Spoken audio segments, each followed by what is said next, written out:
President Biden is expected to announce that he's releasing 15 million barrels of oil from the nation's strategic reserve later on today in order to combat increasingly high oil and gas prices. So for more on this, I want to bring in Abhi Rajendran. He is the Director of Oil Markets Research at Energy Intelligence. Abhi, thanks for joining us again.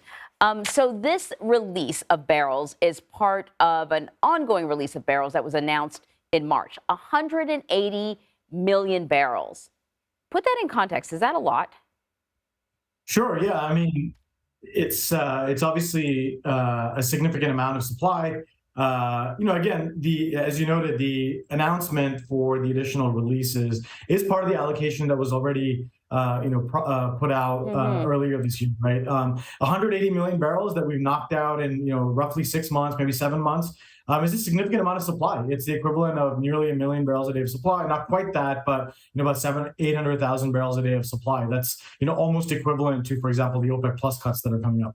Well, that's what I was going to ask you about, because he made that announcement back in March. That was before OPEC Plus gathered and decided to scale back production.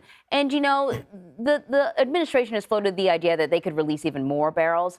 But so in light of OPEC Plus's decision, what sort of a difference can this number have, this number of barrels being released, have?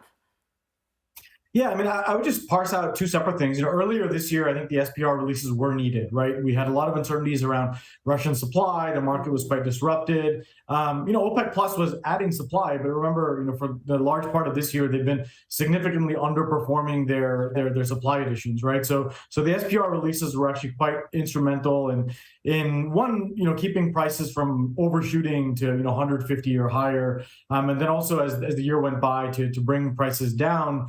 Even though demand obviously had something to do with that as well. Looking ahead, the ongoing SPR releases are going to be needed. I mean, we haven't really been able to improve commercial inventory builds here domestically. U.S. supply is sort of struggling to pick up. It actually hasn't really grown much at all this year. And so, kind of these ongoing SPR releases are going to be critical to balancing the market. Now, of course, the question is, how long can we sustain that, right? If it's another month or two, that's one thing. Into 2023 is a whole separate question. And, when you say, it'll have an impact, but I mean, is there any way to guess what we're talking about here? People are concerned about how much it's going to cost to fill up their gas tank. I mean, is it the kind of release that could bring gas down by $1 or 50 cents, or does it not work that way?